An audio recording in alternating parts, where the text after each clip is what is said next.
तो जब से मैंने इस्कॉन के लिए कुछ प्रश्न उठाए हैं, उनके जो सिद्धांत हैं उनके प्रति, तब से मुझे काफी क्रिटिसाइज वाले मैसेजेस प्राप्त हो रहे हैं कमेंट्स के द्वारा। और लोग ये कहते हैं, तरह तरह के उसमें तर्क देते हैं कि उन्होंने बहुत से अंग्रेजों को गीता पकड़ाई है, उन्होंने क्या हो गया अगर उनके सिद्धांत प्रिंसिपल्स कुछ अलग हैं, आखिरकार वो करवा तो भक्ति ही रहे हैं, कृष्ण की ही पूजा हो रही है। तो मैं सबसे पहले ये कहूंगा कि आप ये जान लीजिए कि मेरी लड़ाई इस्कॉन से नहीं है, मेरी लड़ाई हर उस विचारधारा से है जो ईश्वर को बाधित करती है। जो भी ईश्वर को बाधित सिद्ध करेगा मैं उससे क्वेश्चन करूंगा, और मैं सभी से यही कहता हूं। मैंने अपनी लाइव स्ट्रीम में भी यही कहा था कि आप मुझे अपना बना लीजिए, आप भी मुझे अपना बना सकते हैं। आप मुझे सर्वशक्तिमान ईश्वर दे दीजिए, आप मुझे परम स्वतंत्र मोक्ष दे दीजिए, आप मुझे शाश्वत सनातन धर्म दे दीजिए। यहां सनातन धर्म ये नहीं कि सिर्फ वेदों से प्रतिपादित होने वाला धर्म दे दीजिए, आप मुझे शाश्वत कभी ना चेंज होने वाला धर्म दे दीजिए, मैं आपका हो जाऊंगा। मगर कैच ये है कि जिस दिन भी आप कभी ना बदलने वाला धर्म, सर्वशक्तिमान ईश्वर और परम स्वतंत्र मोक्ष की बात करेंगे तो आप वेदों की बात करेंगे और वेदों के उस अर्थ की बात करेंगे जो शंकराचार्य ने दिया है। ये कैच है, ये वास्तविकता है। अब इस्कॉन पर आ जाते हैं। इस्कॉन की शिक्षा ये कहती है कि जिस प्रकार दूध से दही बन सकता है मगर दही से दूध नहीं, उसी प्रकार भगवान कृष्ण शिव तो बन सकते हैं मगर शिव बनने के बाद वापस कृष्ण नहीं बन सकते। तो यहां पर जो दूध है वो दही से वापस अपनी फॉर्म में इसलिए नहीं आ पा रहा है क्योंकि वो बाधित है, वो अपूर्ण है। मगर कृष्ण भगवान तो अपूर्ण नहीं है ना, वो तो पूर्ण है, तो वो कैसे अटक रहे हैं? एक तरफ आप कहते हो कि विष्णु और कृष्ण में भी, कृष्ण भगवान सर्वशक्तिमान है, पूर्ण ऐश्वर्यवान है, और विष्णु में भी और कृष्ण में भी भेद कर देते हो। यानी कि विष्णु पुराण से प्रतिपादित होने वाला जो ईश्वर है विष्णु, वो ईश्वर नहीं है। शिव पुराण से प्रतिपादित होने वाला जो ईश्वर है शिव, वो ईश्वर नहीं है। भगवती पुराण से प्रतिपादित होने वाला जो ईश्वर है मां भगवती, वो ईश्वर नहीं है। मगर कुरान के द्वारा प्रतिपादित होने वाला ईश्वर, बाइबल के द्वारा प्रतिपादित होने वाला ईश्वर, उसमें और कृष्ण में कोई भेद नहीं है। जबकि कुरान का ईश्वर कहता है कि मैं नीचे नहीं आ सकता, मैं दर्शन नहीं दे सकता, मेरी संतान नहीं हो सकती, और वहीं पर भगवान श्री कृष्ण कहते हैं कि जब जब दुनिया में पाप बढ़ेगा, अधर्म की वृद्धि होगी, धर्म की रक्षा के लिए, साधु भक्तों के उद्धार के लिए मैं प्रकट हो जाऊंगा। यदा यदा ही धर्मस्य ग्लानिर्भवति भारत अभ्युत्थानम धर्मस्य तदात्मानं सृजाम्यहम्।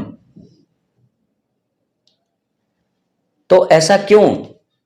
मैंने तो केवल प्रश्न ही पूछा है, मैंने तो किसी मर्यादा को नहीं लागा। मैंने तो अमोघ लीला जैसे शंकराचार्य की मिमिक्री करते हैं, मैंने तो किसी की मिमिक्री नहीं की, मैंने तो किसी की हंसी नहीं उड़ाई। तो इस व्यक्तिनिष्ठ की पट्टी को अपने उससे हटाइए और शास्त्रनिष्ठ बनिए, धर्मनिष्ठ बनिए, व्यक्ति और संस्थानिष्ठ मत बनिए।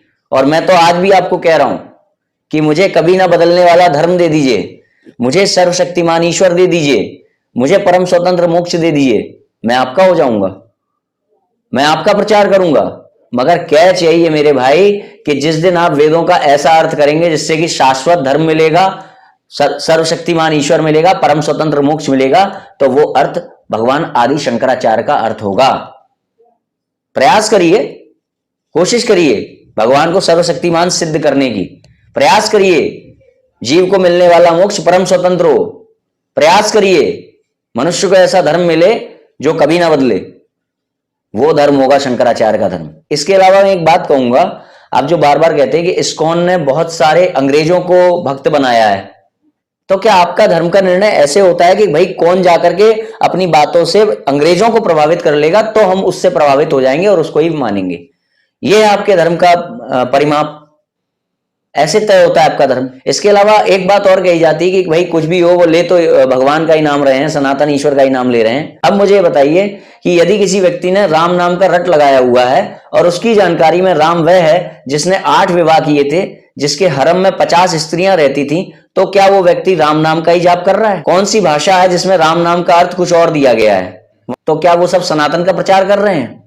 राम का अर्थ जब ये होगा कि राम वो है जो एक नारी सदा ब्रह्मचारी, राम का अर्थ जब ये होगा कि रामो दुर्नाभि भाषते, राम 2 प्रकार की बातें नहीं करता, राम का अर्थ जब ये होगा कि रामो विग्रहवान धर्मः, राम का अर्थ है चलता फिरता जीता जागता धर्म, राम का अर्थ जब ये होगा मर्यादा पुरुषोत्तम श्री राम, तब इस जानकारी को मन में रखते हुए जो राम का नाम लेगा वो वास्तविकता में राम का नाम लेगा।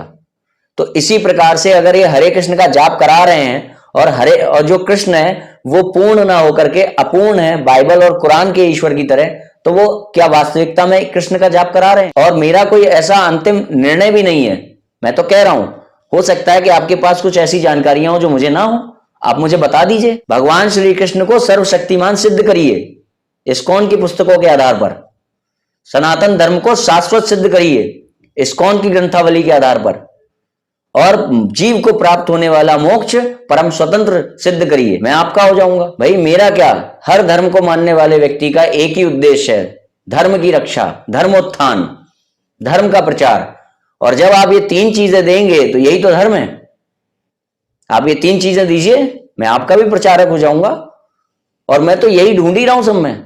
मैं ब्रह्मा कुमारी वालों के पास भी जाऊंगा, मैं आर्य समाजियों के पास भी जाऊंगा। मैं हर उस व्यक्ति से क्वेश्चन करूंगा जो ईश्वर को बाधित करता है और जीव को मिलने वाले मोक्ष को परम स्वतंत्र ना बताकर परतंत्र कहता है। यही है मेरी लड़ाई। ईश्वर को बाधित कहने वाले से मेरी लड़ाई है, ईश्वर को सर्वशक्तिमान ना मानने वाले से मेरा प्रश्न है। जय श्री राम।